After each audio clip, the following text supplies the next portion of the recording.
ॐ वर्णानामर्धसङ्गानां रसानां छन्दसामपि मङ्गलानां च कर्तारो वन्दे वाणी विनायको नारायणं नमस्कृत्य नरं चैव नरोत्तमं देवीं सरस्वतीं व्यासं ततो जयमुदीरयेत्। गुरुर्ब्रह्मा गुरुर्विष्णु गुरुर्देवो महेश्वर गुरुर्साक्षात् परब्रह्म तस्मै श्री गुरुवे नमः। बोलिए सियावर रामचंद्र भगवान की जय, राधावर कृष्ण कन्हैया लाल भगवान की जय, उमा महेश्वर भगवान की जय, गायत्री ब्रह्मदेव भगवान की जय, सदगुरुदेव भगवान की जय, माता पिता गुरुदेव की जय, समस्त संतगण भगवान की जय, समस्त भक्तगण भगवान की जय। ओम नमः पार्वती पतये, हर हर महादेव। तो मित्रों और आप सभी श्रीमद् भागवत कथा की श्रेष्ठ रसिक जनों, श्रोतागणों, अब तक हमने श्रीमद् भागवत कथा की कथा को नियमित रूप से क्रमबद्ध रूप से श्रवण करते आ रहे हैं, कीर्तन करते आ रहे हैं, मनन करते आ रहे हैं, भजन करते आ रहे हैं। अब हम उसी क्रम में श्रीमद् भागवत कथा के 11वें स्कंद के 18वें अध्याय की ओर कथा को अग्रसर करते हैं। आप सभी श्रेष्ठ श्रोतागण रसिकजन भगवान श्री राधा वल्लभ कृष्ण कन्हैया लाल के श्री चरणों में दृढ़ भक्ति रखते हुए कथा का श्रवण करें, कीर्तन करें, मनन करें, भजन करें। बोलिए राधावर कृष्ण कन्हैया लाल भगवान की जय। तो कहते हैं, अष्टादश अध्याय में वानप्रस्थ संन्यास, कहूँ दोन के धर्म में करहूँ यही अभ्यास, करहूँ यही अभ्यास। श्री भगवान बोले कि जब आयु का तीसरा भाग आए, अर्थात 100 वर्ष के आयु के हिसाब से 75 वर्ष पूरे हों, तो पुत्रों को घर सौंपकर वन में बसें। यदि स्त्री संग आए तो उसे भी वन में रखें, नहीं तो वह पुत्र के पास रहें। आप स्वयं वन में शांत होकर रहें। कंदमूल फलों से आत्मा को तृप्त करें, वलकल वस्त्र पहने, तृण पत्ते और मृगचर्म धारण करें। यह सब वन की वस्तु अति पवित्र हैं। केश, रोम, नख, दाढ़ी, मूछ दूर न कराएं और इनको धोवें भी नहीं।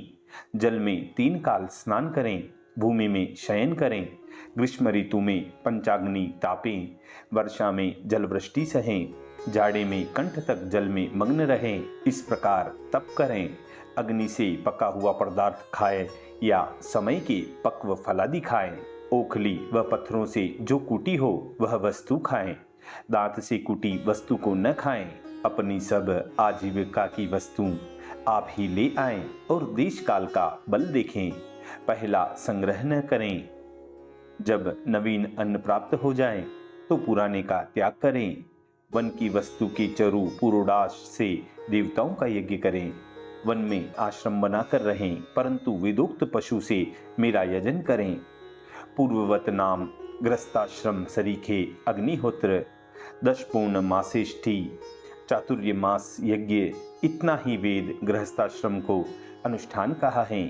इस प्रकार जीवन तक तपस्या करने से जिसका मांस सूख जाने से संपूर्ण देह में नसें दिखाई देने लगे, वह वानप्रस्थ तपोमय मेरा आराधन करने से प्रथम ऋषि लोक से महरलोक में जाए। इसके उपरांत क्रम से मुझे भी प्राप्त हो। इतने कष्ट से प्राप्त हुई मोक्ष फलदायक तपस्या तुच्छ काम में न लगाएं। जो लगाएं तो उससे मूर्ख कौन होगा। इस प्रकार संपूर्ण धर्म निष्काम करें तो निश्चय मोक्ष हो जाए। और जो आयु के तीसरे भाग में वैराग्य थोड़ा सा उत्पन्न हो तो संन्यास लेवें। यदि शरीर का सामर्थ्य पहले ही घट जाए तो विरक्त होकर रहें, संन्यास लें। और जो विरक्त भी न हो तो उसे क्या करना चाहिए, तो कहते हैं कि जब तक यह धर्म के नियम करने में असमर्थ हो, वृद्धावस्था हो, तो अग्निहोत्र की अग्नि आप में रखकर चित्त मुझ में स्थिर करके अग्नि में प्रविष्ट होकर शरीर को छोड़ दें। और जो विरक्त हो वह कर्मों का फल तथा देवताओं के लोक को नरक के समान जाने। ऐसा करने से यह सब अग्निहोत्रादि कर्म छोड़ अच्छी भांति संन्यास लेवें। संन्यास के आरंभ के उपदेश के अनुसार मेरा पूजन करें। ऋत्विजों को सर्वस्व दें। अग्निहोत्र को अपने प्राणों में प्रविष्ट कर आप निरपेक्ष होकर संन्यास लेवें। जब ब्राह्मण संन्यास लेता है तो देवता स्त्री पुत्र रूप होकर उसको इस कारण विघ्न करते हैं कि यह हमारी अवज्ञा करके आगे चलना चाहता है, परंतु तो भी पुरुष उन विघ्नों को लांघ कर संन्यास ग्रहण करें, उनके विघ्न नहीं माने। देखिए, यहाँ एक शंका आती है कि जो ब्राह्मण वैराग्य में मन लगाकर संन्यास लेने की इच्छा करते हैं, उनके विघ्न स्त्री आदि परिवार कैसे करेंगे? क्योंकि मन कच्चा हो तो तब तो जो चाहो सो विघ्न कर दें, और जो मन पक्का होकर वैराग्य में लग गया तो किसी का किया विघ्न नहीं हो सकता। तो इसके उत्तर में कहते हैं कि भाई, स्त्री पुत्र कुटुंब से उत्पन्न हुई जो फांसी है, उसको सब चर अचर जीव जंतु काटना चाहें तो भी किसी की काटी नहीं कट सकती। यदि कोई महात्मा काटने की इच्छा करें तो बड़ी कठिनता से वह फांसी कट सकती है, क्योंकि स्त्री पुत्र के मोह में पशु पक्षी भी बंध गए हैं तो मनुष्य बंध गया तो क्या आश्चर्य की बात है। इसलिए श्री कृष्ण भगवान ने कहा कि ब्राह्मण का मन वैराग्य में लगा हो तो स्त्री पुत्र आदि परिवार संन्यास में विघ्न करते हैं। इस प्रकार इस शंका का निवारण होता है। अब पुनः हम कथा की ओर चलते हैं, जहां भगवान कह रहे हैं कि यदि सन्यासी वस्त्र पहनना चाहें तो जितने में कोपिन ढके उतना वस्त्र पहने और कुछ धारण न करें। एक दंड धारण करें, एक जलपात्र अर्थात कमंडलू अपने पास रखें और कुछ नहीं। पृथ्वी में देखकर पांव धरें, वस्त्र से छना जल पान करें, सत्य वचन बोलें और आचरण मन में विचार जब शुद्ध मन हो तब करें। हे उद्धव, वचन का दंड मौन रहना, देह का दंड सकाम कर्म नहीं करना, चित्त का दंड प्राणायाम में स्थिरता। जिसके यह दंड नहीं है वह बांस के दंड का सन्यासी कहलाता है। ब्राह्मण में ही प्रतिग्रह, यज्ञ, अध्ययन, शिलोच्छव्रति यह 4 वर्ण होते हैं। उनके घर भिक्षा करें और जो निंदित हो उसके घर भिक्षा नहीं करें। यहाँ से मुझे यह अलभ्य लाभ होगा। इस उद्वेग से रहित होकर 7 घर भिक्षा करें। जो कुछ प्राप्ति हो उसी में संतोष करें।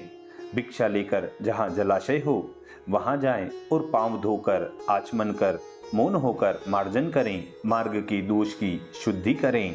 पीछे विभाग कर विष्णु ब्रह्मा सूर्य भक्तों को समर्पण करें। थोड़ा थोड़ा अलग करके रखें, बाकी सब भोजन करें। अब एक दूसरी क्रिया और भी है कि संपूर्ण पृथ्वी में फिरें परंतु संग किसी का न करें। जितेंद्रिय रहें, आत्मा में ही संतुष्ट धीर और समदृष्टि हो। एकांत निर्भय स्थल में रहें, मेरी भावना से चित्त निर्मल रखें। आत्मा में और मुझ में भेद नहीं देखें। अभेद से एक आत्मा विचारें। ऐसा विचारशील ज्ञाननिष्ठ से अपने बंधन मोक्ष का विचार करें। इंद्रियों के विक्षेप को बंधन कहते हैं और इंद्रियों के संयम को मोक्ष कहते हैं। इंद्रियों को निग्रह करके मुझ में चित्त रखें, तुच्छ कामनाओं से विरक्त रहें तो मुनि अति उत्तम आत्मा सुख को प्राप्त कर लेता है और सर्वत्र स्वेच्छापूर्वक विचरें। नगर ग्राम ब्रज में भिक्षा को जाएं, जहाँ कहीं बहुत से मनुष्यों का संग आया हो या यात्रियों का संग हो वहाँ भिक्षा को जाएं। पृथ्वी में जो पुण्य देश, नदी, पर्वत, वन, आश्रम हैं वहाँ फिरें। वानप्रस्थ के आश्रम में जाकर नित्य भिक्षा करें। उसका अन्न शुद्ध होता है, उससे सत्व शुद्ध होता है और शीघ्र ही सिद्धि मिलती है और मोह संपूर्ण घट जाता है। गृहस्थ के घर उत्तम सामग्री मिष्ठान पाएं, वह भिक्षा छोड़ उच्च व्रति के अन्न की भिक्षा को मन कैसे चले। तो कहते हैं कि इन मिष्ठान आदिकों को वस्तु करके न देखें, इनसे नाश को प्राप्त होता है। इस लोक तथा परलोक में मन आसक्त न करें। मिष्ठान आदि के लिए उपाय न करें। जो यह जगत और शरीर, मन, वचन, प्राण से युक्त हैं, अहंता ममता की धर्म यह आत्मा में सब माया मात्र हैं, यथार्थ नहीं। ऐसी युक्तियों से आत्मनिष्ठ होकर फिर देहादिकों का स्मरण न करें, क्योंकि स्मरण से वैराग्य में प्रतिबंध होता है। अब परमहंस धर्म कहते हैं, एक वैराग्य से मुक्ति की इच्छा रखने वाले पूर्ण ज्ञानी अथवा मुक्ति भी न चाहने वाले मेरी दृढ़ भक्ति करने वाले भक्त जो होते हैं, वह दंडादिक की आवश्यकता वाले आश्रम धर्मों की आसक्ति त्याग कर जितना अपने से हो सके उतना आश्रम संबंधी धर्म करें, परंतु अत्यंत उसमें लिप्त न हो। विवेकी होने पर भी बालक के समान फिरते हैं, मान अपमान से शून्य रहते हैं, अति चतुर हैं, परंतु तो भी जड़ की भांति रहते हैं, फल का अनुसंधान नहीं रखते, वे ही बुद्धिमान हैं। उन्मत्त के समान वेद के धर्मों में निष्ठ हैं, परंतु कुछ आचार का नियम नहीं है, कर्म करना ही मुख्य है।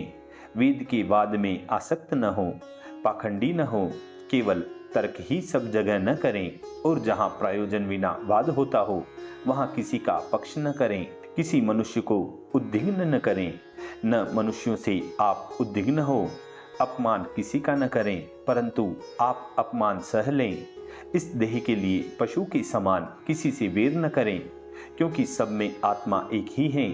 वेद किससे करें, ऐसे समझकर निवृत्त होकर, जैसे जल के पात्र अनेक होते हैं और उनमें अनेक चंद्रमा के प्रतिबिंब दिखते हैं, परंतु चंद्रमा एक ही है, इसी प्रकार आत्मा भी एक ही है और अनंत सा भासता है। और जो समय समय पर भोजन न मिले तो खेद न करें, पावें तो हर्ष न करें, धैर्य रखें, क्योंकि प्राप्ति अप्राप्ति दोनों देवाधीन हैं। आहार तो अवश्य चाहिए जिससे जीवन हो। प्राण धारण का प्रयोजन यह है कि तत्व को विचारें जिससे मुक्त हों। ईश्वर इच्छा से जो कुछ मिले वही भक्षण करें, भला हो या बुरा हो। इसी प्रकार मुनि भी वस्त्र सैया जैसी पावें उसे ही ग्रहण कर लेवें।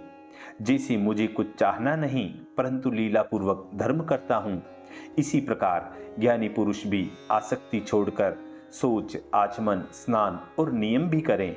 विधि के वश होकर न करें, ज्ञान दृष्टि रखकर करें।